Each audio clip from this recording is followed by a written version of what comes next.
مچھروں کی خدائی فوج۔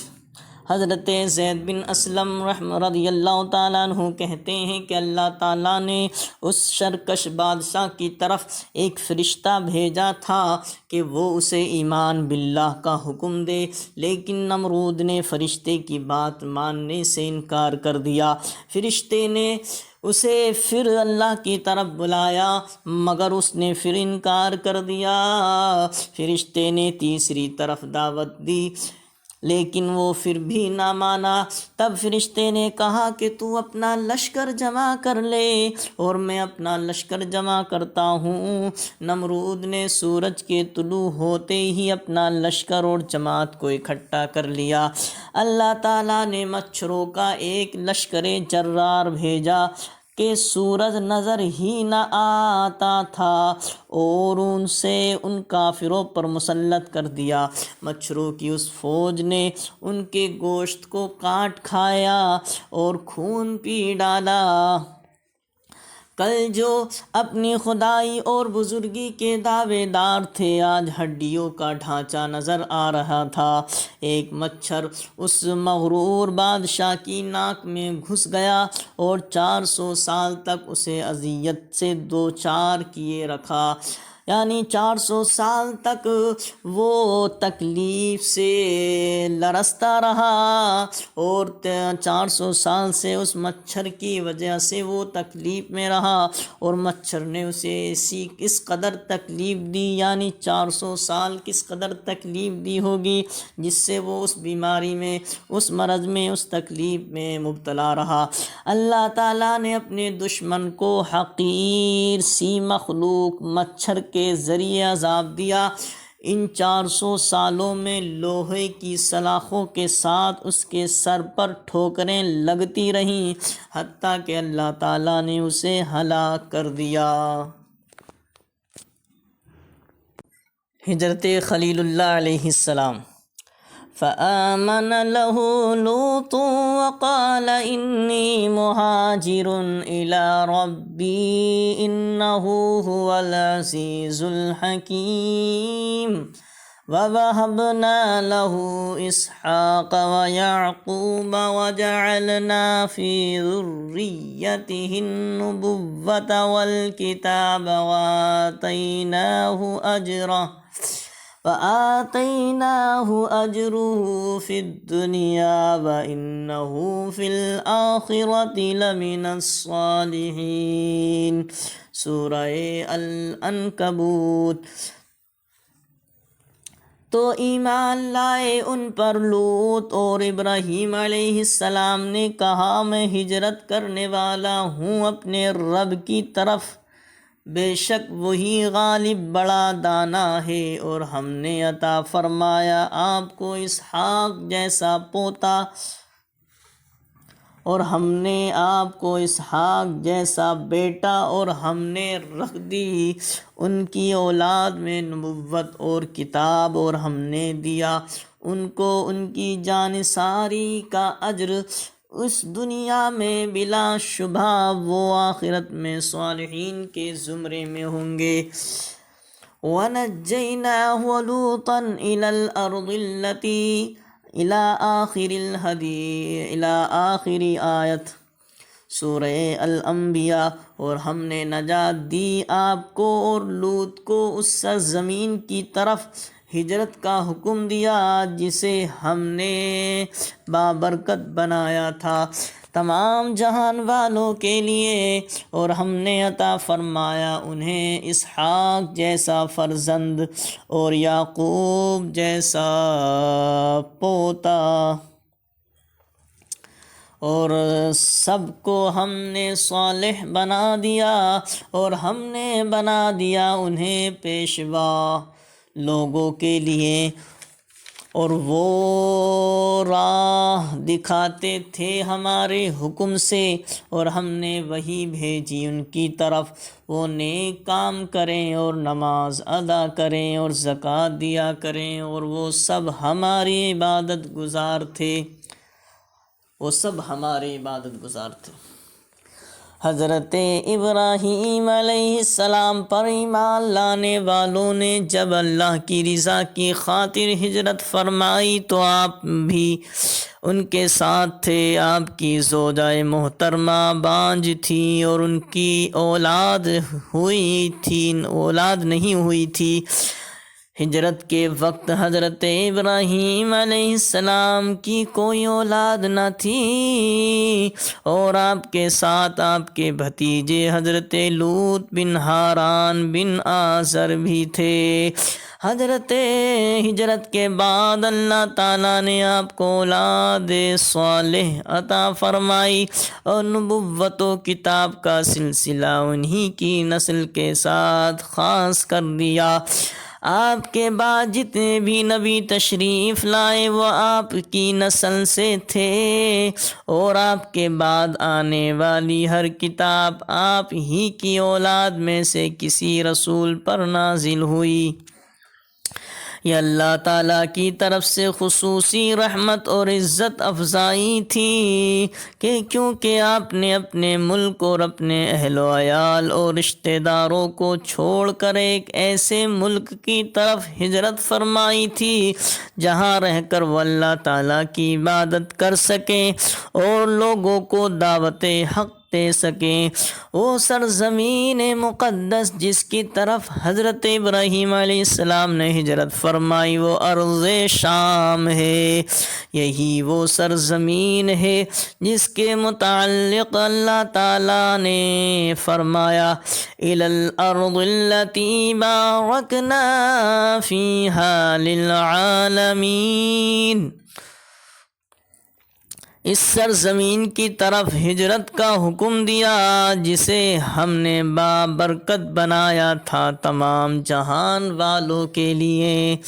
اوفی رضی اللہ تعالیٰ عنہ حضرت ابن عباس سے روایت کرتے ہیں کہ بابرکت سرزمین سے مراد مکہ ہے، جیسا کہ سورہ آل عمران میں فرمایا گیا ان اول بیت وضع للناس للذی ببکۃ مبارکا وہدی للعالمین۔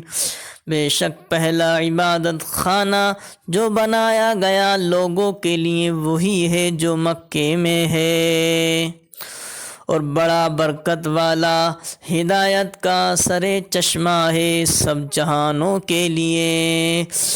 کعب الاحبار کہتے ہیں کہ ارض مبارک سے مراد حران ہے جیسا کہ ہم اہل کتاب کے قول کو پہلے ذکر کر آئے ہیں۔ حضرت ابراہیم علیہ السلام اور ان کے بھتیجے حضرت لوط علیہ السلام ان کے بھائی ناخور حضرت ابراہیم علیہ السلام کی بیوی حضرت سارہ اور ان کے بھائی کی بیوی ملکہ حران آ کر قیام پذیر ہوئے اور حضرت ابراہیم علیہ السلام کے والد تارق کا بھی یہی انتقال ہوا۔ حضرت سدی رحمۃ اللہ علیہ کہتے ہیں کہ حضرت ابراہیم علیہ السلام حضرت لوط علیہ السلام شام کی طرف نکلے۔ حضرت ابراہیم علیہ السلام کی ہیران کے بادشاہ کی بیٹی سارہ سے ملاقات ہو گئی جو اپنی قوم پر ان کے دین میں طعن کرتی تھی۔ حضرت ابراہیم علیہ السلام نے اس پاکیزہ خصلت خاتون سے اس شرط پر شادی کی کہ ان کی موجودگی میں دوسری شادی نہیں کریں گے۔ اسے ابن جریر نے بھی روایت کیا ہے لیکن یہ غریب ہے۔ روایت مشہور یہی ہے کہ حضرت سارہ رضی اللہ تعالیٰ عنہ حضرت ابراہیم علیہ السلام کے چچا حاران کی بیٹی ہیں جن کی طرف حاران کی نسبت کی جاتی ہے، اور جن لوگوں کا گمان یہ ہے کہ حضرت سارہ آپ کے بھائی حاران کی بیٹی ہیں اور حضرت لوط کی بہن ہیں۔ سہیلی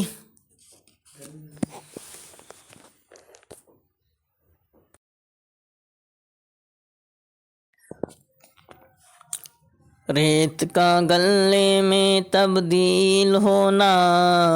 حضرت زید بن اسلم رضی اللہ تعالیٰ عنہ سے روایت ہے کہ نمرود نمرود گلے کے پاس بیٹھا ہوا تھا، لوگ اس کے پاس آ رہے تھے اور اپنے خاندان کے لیے غلہ لے جائیں۔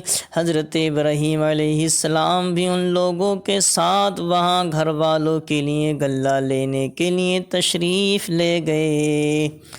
آپ کا نمرود سے صرف اسی دن آمنا سامنا ہوا تھا اور یہ مناظرہ بھی اسی دن وقوع پذیر ہوا تھا۔ نمرود نے حضرت ابراہیم علیہ السلام کو کھانا نہ دیا جیسا کہ وہ دوسرے لوگوں کو دے رہا تھا، بلکہ آپ باہر نکلے تو ہاتھ خالی تھے۔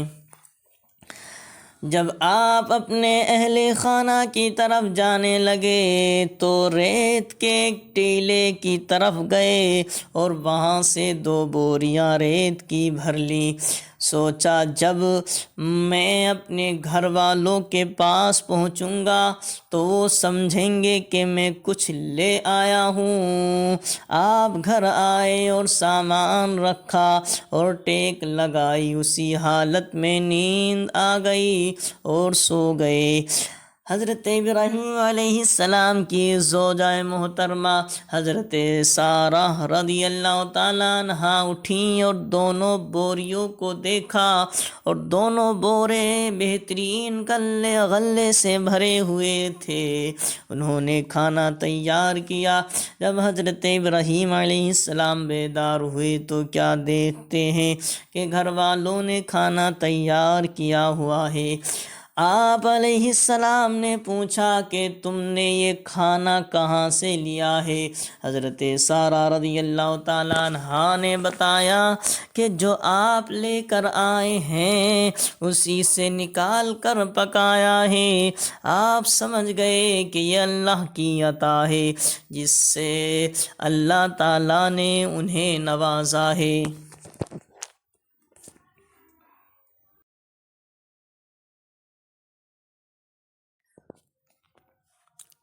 ریت کا غلے میں تبدیل ہونا۔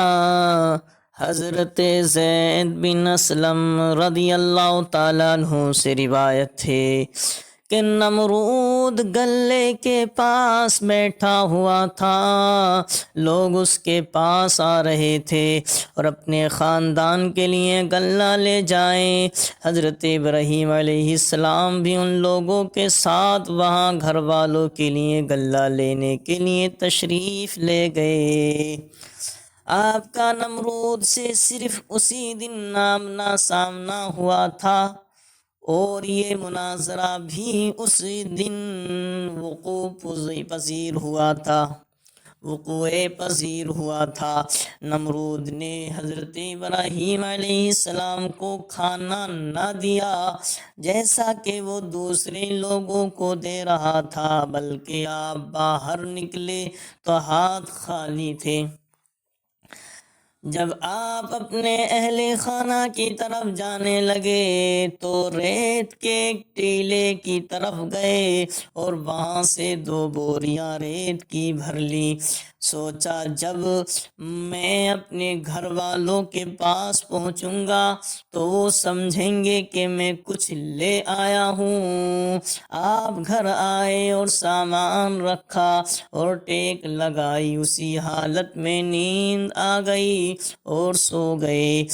حضرت ابراہیم علیہ السلام کی زوجہ محترمہ حضرت سارہ رضی اللہ تعالیٰ عنہا اٹھیں اور دونوں بوریوں کو دیکھا اور دونوں بورے بہترین غلے سے بھرے ہوئے تھے۔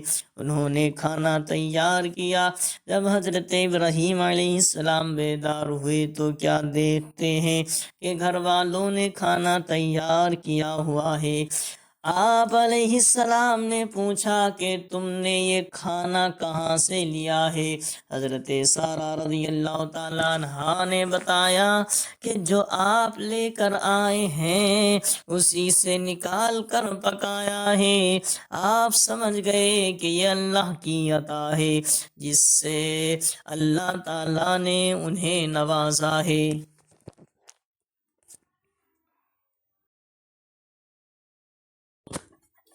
حضرت ابراہیم علیہ السلام کا مدعی ربوبیت سے مناظرہ۔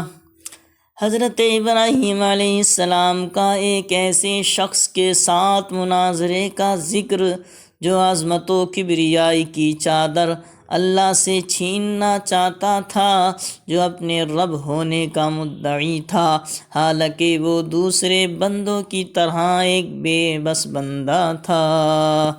اللہ تعالیٰ قرآن پاک میں سورہ بقرہ میں ارشاد فرماتا ہے، أَلَمْ تَرَ إِلَى الَّذِي حَاجَّ إِبْرَاهِيمَ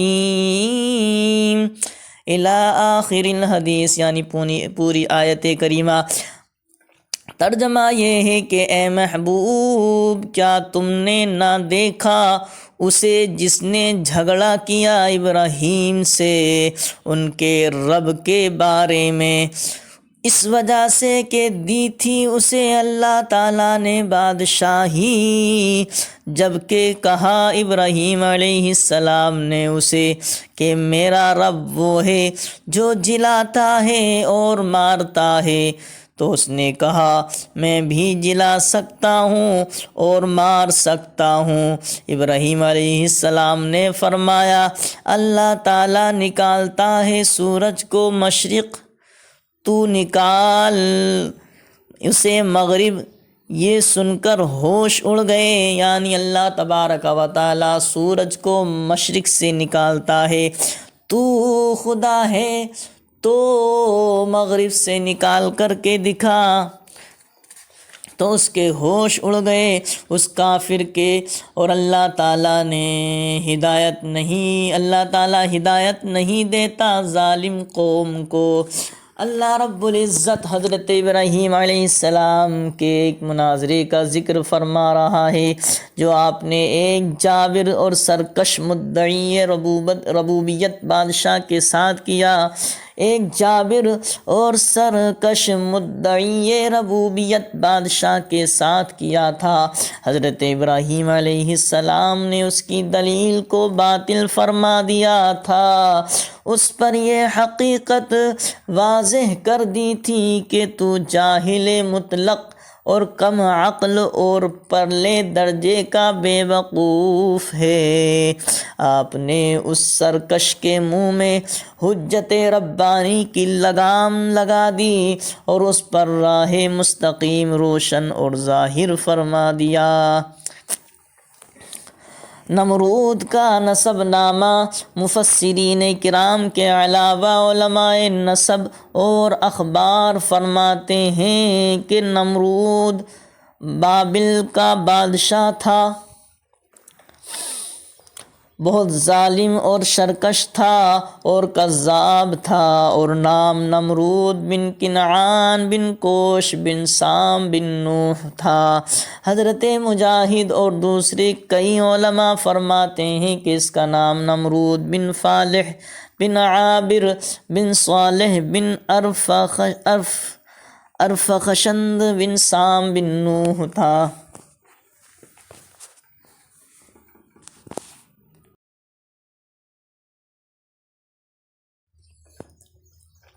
چھپکلی مارنے کا حکم۔ امام بخاری رحمۃ اللہ علیہ نے حضرت ام شریک سے روایت کیا ہے کہ نبی کریم صلی اللہ علیہ وسلم نے چھپکلیاں مارنے کا حکم دیا اور فرمایا کہ یہ حضرت ابراہیم علیہ السلام پر پھونکیں مارتی تھی، یعنی آگ جلانے کے لیے پھونکیں مارا کرتی تھیں۔ امام مسلم نے ابن جریج کی حدیث سے یہی روایت فرمایا ہے۔ امام نسائی اور ابن ماجہ نے سفیان بن عیینہ کی حدیث سے اسے اپنی کتب حدیث میں نقل کیا ہے۔ یہ دونوں حضرات حمید بن جبیر بن شیبہ کے حوالے سے اس حدیث کو سفیان بن عیینہ سے نقل کرتے ہیں۔ امام احمد حضرت عائشہ صدیقہ رضی اللہ تعالیٰ عنہا سے روایت کرتے ہیں کہ حضور نبی کریم صلی اللہ علیہ وسلم نے فرمایا چھپکلیوں کو مارو، بے شک یہ حضرت ابراہیم علیہ السلام کے لیے آگ روشن کرنے کے لیے پھونکے مارتی تھیں۔ حضرت نافع فرماتے ہیں کہ حضرت عائشہ صدیقہ رضی اللہ تعالیٰ عنہ چھپکلی کو مارا کرتی تھی۔ امام احمد فرماتے ہیں کہ ایک عورت حضرت عائشہ صدیقہ رضی اللہ تعالیٰ عنہ کے گھر آئی تو دیکھا کہ ایک نیزہ وہاں نصب ہے۔ عورت نے پوچھا یہ نیزہ کیسا ہے؟ تو آپ نے جواب دیا ہم اس سے چھپکلیوں کو مارتے ہیں۔ پھر آپ نے اس عورت سے نبی کریم